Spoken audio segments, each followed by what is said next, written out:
Let's start the elliptic harmonic motion. ये वाला question paper में पूछा गया है कि इलिप्टिक हार्मोनिक मोशन को एक्सप्लेन करो। 20 मार्क्स में पेपर में आया, 2024 में आया आई थिंक। एक पार्टिकल है, मूव कर रहा है under central force mu r per unit mass. जब भी फोर्स पर यूनिट मास दी हो तो इसका मतलब है वो एक्सेलेरेशन है। Okay, this acceleration is given पर unit mass along PO. PO का मतलब नीचे की तरफ डायरेक्शन है, अगर मैं ऊपर की तरफ करूंगा तो माइनस साइन लगेगा। ओके, द डायरेक्शन यहाँ पे गलत दी हुई, माइनस आर आएगा। Okay, then centre of force के अंडर मूव कर रहा है तो हमें ऑर्बिट को डिस्क्राइब करना है। Describe the orbit of particle, तो will see that it form elliptic. Equation of motion of the particle से एम, उसकी इक्वेशन क्या आ जाएगी अपने पास? फॉर्मूला सिंपल ही होता है, P is equal to m f. Okay, तो P is the effective force, M is the mass, F is the acceleration. तो अपने पास एक्सेलेरेशन म्यू आर दिया हुआ है, म्यू आर को हम m से मल्टीप्लाई कर देंगे तो टोटल बन जाएगा एम एफ, है ना। m is mass and acceleration is mu are.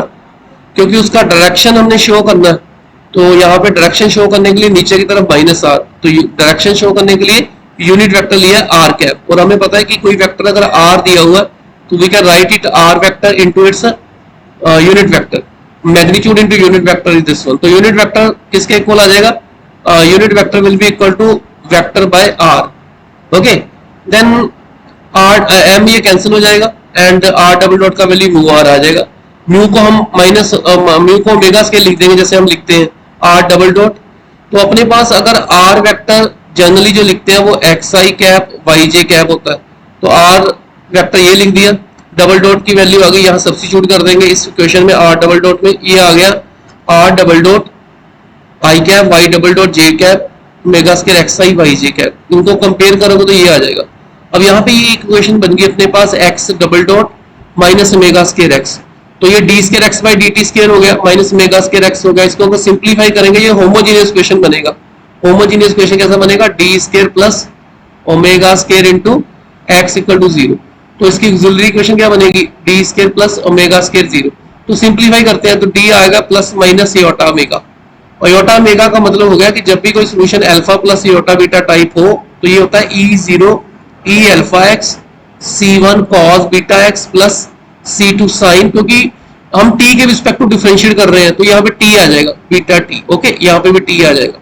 तो नेचुरली यहाँ पे 0t बनेगा क्योंकि अपने पास एयोटा ओमेगा आया तो रियल पार्ट तो 0 ही है।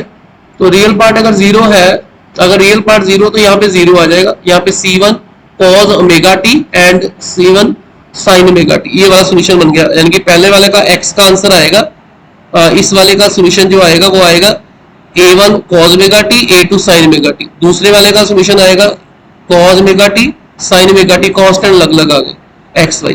अब मेरे को क्योंकि कर्व डिसाइड करने की कौन सी ऑर्बिट बनती है x y में रिलेशन फाइंड करना, तो ये A1 cos omega t A2 sin omega t minus x ये आ गया। तो x y निकालने के लिए मुझे क्या करना पड़ेगा? ये cos ओमेगा t एलिमिनेट करने पड़ेंगे। तो the eliminating cos omega t sin omega t, तो cos ओमेगा t क्या आ जाएगा? That will be A2 into minus 1, ये माइनस वाई, और इस तरफ जब करोगे साइन चेंज हो जाएगा प्लस A4 इंटू एक्स, ये वाली इक्वेशन होगी। सिमिलरली साइन के लिए हम ऐसे जो 2312 मेथड लगाते हैं वो लगाया हुआ 2312 मेथड। तो देन यहाँ पे 1 के साथ करेंगे, फिर cos ओमेगा t की वैल्यू आ जाएगी एंड sin ओमेगा t की वैल्यू आ जाएगी। दोनों को स्केलिंग एंड एडिंग करेंगे ताकि हमारा पर्पस क्या है कि sine square plus cos omega square ये खत्म हो जाए। तो स्केलिंग एंड एडिंग किया तो ये आगे लैम्डा के उस तरह चला जाएगा। ये इक्वेशन का स्केयर खोल दोगे तो अपने पास ये वाली इक्वेशन बन गई x square 2hxy and this y square equal to some constant. ये लोकस आ गया अपने पास। अब मुझे ये प्रूव करना कि ये लोकस जो है वो कोनिक बन रहा है। तो एलिप्स बनने के लिए कंडीशन क्या होती है कि अगर कोई ऐसी इक्वेशन है ax square hxy ax square hxy by square, तो वो कोनिक तभी बनती है अगर उसमें जो डेल्टा है, delta is h square minus ab, और जो डेल्टा है वो नेगेटिव आना चाहिए। अगर डेल्टा नेगेटिव आ जाएगा h square minus a b, यानी कि एक्स वाई का कोफिशिएंट का स्केयर। ओके, एंड देन ये एक्स वाई है, एक्स वाई के कोफिशिएंट का स्केयर, ये सारा एक्स वाई का कोफिशिएंट का स्केयर आ जाएगा। एक्स स्केयर के साथ जो है वो ए आ जाएगा, वाई स्केयर के साथ जो लिखा हुआ वो बी आ जाएगा। ओके, तो ये इसका आ जाएगा -2 a2 a4 plus a1 a2, ये एक्स वाई के कोफिशिएंट आ गए ना 2 के साथ, स्केयर -4ac। इसको सिंप्लीफाई किया और ये स्ट्रिक्टली नेगेटिव आ रहा है। अगर स्ट्रिक्टली नेगेटिव आ गया तो ये कॉनिक जो है वो एलिप्स बनेगा, और इस टाइप के मोशन को हम बोलते हैं एलिप्टिक हार्मोनिक मोशन। और जो इसका पीरियड ऑफ डिस्क्रिप्शन होता है वो 2 पाई बाय ओमेगा होता है। Okay, 2 pi by omega. This is very very important question, ये 20 मार्क्स में आया हुआ है।